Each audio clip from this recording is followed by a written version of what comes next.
usar para fazer um orçamento ou fazer um relatório, e no caixa onde a gente pagou, efetivar realmente a venda através desse número de orçamento, de dados. Isso, na verdade, é o que é comum hoje. Né? Você tem então, os quiosques de atendimento ao cliente. Exato. É que talvez ele está achando que o fato do DAV estar dentro do PAF, ele tem que ser impresso no caixa, entendeu? Não é. Na verdade, você pode montar todas as suas redes de pré-atendimento, de pontos de atendimento, certo? Mas isso, Robert, que ele está comentando aqui, eu acho que é uma dúvida que muita gente também mandava para a gente, que era: a minha retaguarda, ela executa uma opção que está sendo controlada pelo PAF. Por exemplo, a retaguarda dele faz o DAV. Ele tem que trazer junto para homologar, não tem? Tem. Na verdade... Tem. Justamente. Quando você coloca alguma função do PAF no retaguarda, o seu retaguarda responde junto com o seu frente como PAF. E aí você cria uma segunda situação, que é a seguinte: se você é alguém que comercializa isso, a sua solução tem que ir presa. Se você um dia separar o seu frente e quiser colocar outro retaguarda, isso vai exigir uma outra análise, que não é aquela ali. Porque muda então, o MD5, muda tudo. Muda tudo. Então, na verdade, no momento que você botou alguma coisa no retaguarda, a sua solução passou a ser única e você tem que vender aquilo junto. Senão, você tem que fazer uma nova análise. Tá. Desculpa pela má notícia, hein?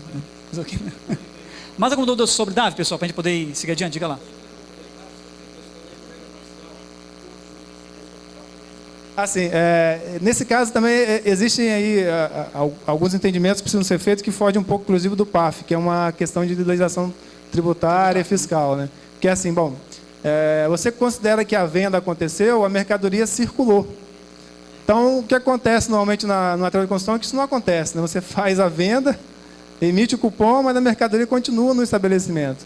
Então, o que eu digo normalmente é o seguinte: esse controle a gente não consegue fazer quando analisa o PAF. Isso é uma questão que foge, porque eu não vou saber se lá, depois, quando você colocar esse sistema profissional, se o seu usuário vai ou não levar esse objeto que foi vendido.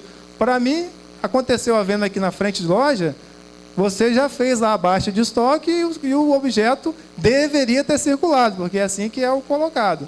Se você quer recolher esse imposto antes do que deveria, porque esse mercadoria vai circular depois, eu não sei qual é a legislação tributária que te acoberte nesse sentido. O que acontece é que, assim, não é permitido que você fracione o seu DAV a partir de um único cupom. Então, aquele cupom não poderia gerar vários DAVs. Mas se você vai circular pedaços de mercadoria, como é que você vai fazer isso? Como é que você vai informar o seu retaguarda lá, que agora você vai levar 3 sacos, daqui a pouco você vai mandar mais um outro pedido de mais 3, se o DAV é único de todo o material? Como é que você vai fazer esse controle? Essa é uma solução que eu confesso que não está no nosso mérito aqui. Isso também não é testado em nenhuma parte do roteiro. Né? Eu só falo que, assim, quando a empresa chega com esse problema, fala assim: olha, procure alguém que conheça de legislação tributária, né? O contador, para te dar uma orientação de como você deve fazer isso. Perfeito.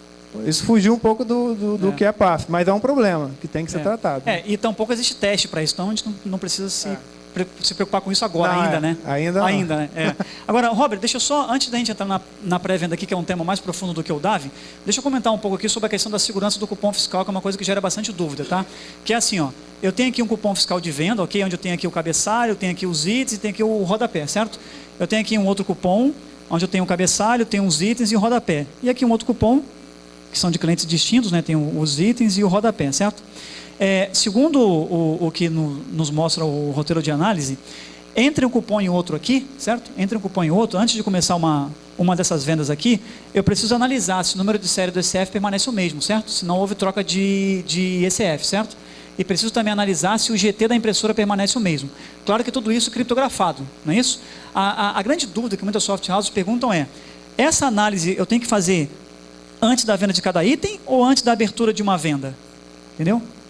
Eu explico já para eles como é que funciona essa questão de criptografia. A dúvida é antes de cada item ou antes de abrir cada venda eu preciso ver se o GT é o mesmo, o número de série é o mesmo? Olha, se você for seguir o pé da letra que está no roteiro, ele diz que, se você for seguir o teste, na verdade, né, o teste dá a entender que é antes. Quando você for entrar na tela de venda, você checa. Agora, o fato de você não checar item a item causa a seguinte situação: suponha que há uma queda de energia no meio do cupom. Exato. Quando você for voltar, o que vai acontecer com o seu GT se você não lançou item a item? Vai estar desincronizado. Vai estar sincronizado. Então você vai gerar um problema para você, desenvolvedor, que é assim, só você pode ir lá e atualizar o GT, né? Isso é uma responsabilidade que o físico passou ao desenvolvedor agora. Dado um problema de inconsistência de GT, quem é que tem a liberdade de fazer essa alteração? É o desenvolvedor. O usuário não pode. O usuário não pode. Então você vai ter que ter um retaguarda aí seu agora de atendimento ao cliente, porque queda de energia pode acontecer a qualquer momento. E aí como é que você vai descobrir se pode ir lá e atualizar o GT ou não? Se o cara não fez realmente alguma ação indevida e aí o GT mudou. Então, para que se evite isso, o que normalmente a gente faz na FAESA é faça o controle item a item, porque você não tem problema nessa situação, que é uma situação comum de acontecer e você evitaria um trabalho de ter que toda hora ir lá ou ter uma rede online que você vai ter que alterar online isso e depois você não sabe se podia ou não podia alterar. Então, na FAESA a gente cobra item a item, meio que orientando de que se não for assim, você não vai atender essa situação. Joia. Então, a cada item aqui, ó, antes de vender um item, antes de abrir um cupom, antes de fazer um comando de venda para a impressorinha, eu preciso resgatar o número de série e ver se aquela impressora é a mesma da que eu peguei o número de série, criptografei e guardei, certo? Tem até um outro exemplo que eu dou nesse sentido, que é o seguinte. Se você, por exemplo, nesse meio aí, trocar a impressora... Aqui, não. Aqui. Trocar o sistema, na verdade, começar a vender e retornar, você não vai conseguir pegar que isso veio de um outro lugar. De um outro lugar, Tudo bem que assim, é por um cupom só, né? Mas é um problema também. Desincroniza, né? Diga lá. Tem uma dúvida aqui, ó. Diga lá. Aham.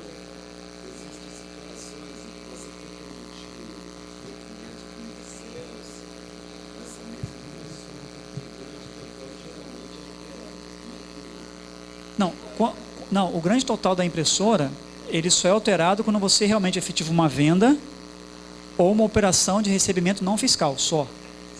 Tá? Se você faz Isso, exato, beleza. Ele altera, aí no seu aplicativo você também atualiza ele. Ah, entendi.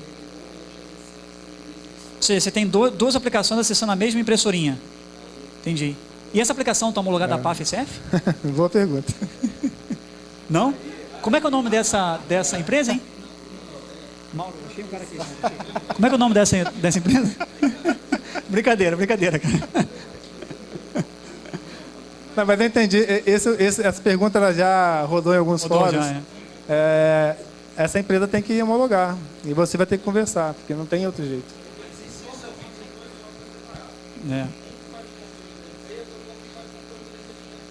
Não vou te dar um outro exemplo. Arrecadação, né? Arrecadação, exato. Perfeito. Esses softwares terão que conversar. Não tem como fazer diferente. Talvez um tem que passar o GT para o outro e falar, atualizei, está aqui o GT novo, atualizei, está aqui o GT novo. E esse software ele vai ter que ser homologado também. Esse que faz, porque se ele usa a SF, ele passa a ser PAF. Ainda mais que ele usa um documento não fiscal que tem teste aqui para emissão, entendeu? De sangria, documento, recebimento, né? Então ele tem que ser homologado PAF. É o mesmo que você ter uma frente de um fabricante e o retaguarda de outro. E aí o retaguarda também tem função de PAF. Quando você trocar o retaguarda ou a frente, eles vão ter que conversar do mesmo jeito. Não tem como ser diferente. Agora, deixa eu mostrar para vocês um pouco de código aqui, tá? Diga lá, enquanto a Débora prepara aqui. Mas você fala de acontecer o quê? De você chegar e ter ter um aplicativo não homologado, acessando a impressora e o teu está homologado, é isso?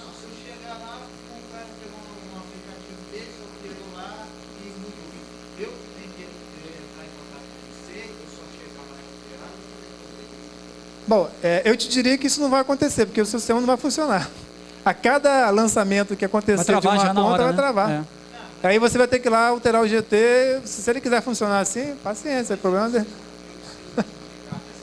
Eu sugiro que você faça... Se eu fosse você, eu comunicaria. Eu comunicaria, porque senão faça formal, vai te inclusive. Registre um papel, entre com um dado lá. Agora, Robert, vamos só trocar uma ideia rápida aqui. Ó. Essa questão que o Robert está falando de ter que criptografar o GT e o número de série aqui, ok? E analisar se permanece o mesmo ou não. isso protege até vocês também, tá? Porque eu já vi muitos casos de fiscalização em que o dono da loja usava